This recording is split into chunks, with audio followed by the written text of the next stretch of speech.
রোজা শুরুর দিন থেকে এখন পর্যন্ত ডিবির অল আউট অ্যাকশনে উল্লেখযোগ্য সংখ্যক ছিনতাইকারী, ডাকাত, চাঁদাবাজ ও বিভিন্ন অভ্যাসগত অপরাধীদের গ্রেপ্তার করা হয়েছে।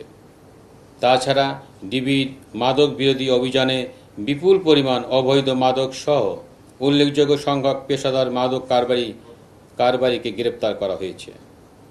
ছোট বড় যে কোনো অপরাধীর ক্ষেত্রে ডিবি জিরো টলারেন্স নিয়ে তার কার্যক্রম অব্যাহত রেখেছে। যে কোনো অপরাধের ক্ষেত্রে ডিবি ইন্টারসেপ্টর বা প্রতিবন্ধক হিসাবে কাজ করবে। ডিবি সকল সদস্যের মনোবল পূর্বের ন্যায় যে কোনো সময় চেয়ে দৃঢ় রয়েছে।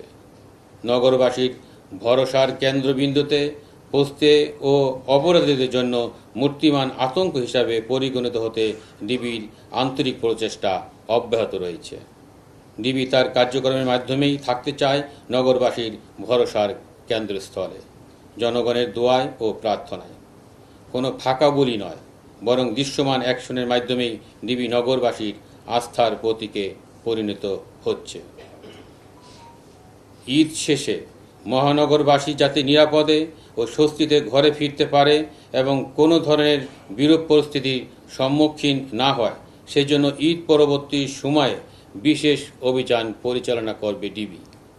ছিনতাইকারী, চোর, চাঁদাবাজ ও বিভিন্ন অভ্যাসগত অপরাধীদের গ্রেপ্তার করতে ডিবি 8টি বিভাগের উল্লেখযোগ্য সংখ্যক টিম কর্তৃক মহানগরের বিভিন্ন কৌশলগত স্থানে এই অভিযান পরিচালনা করে আসছে।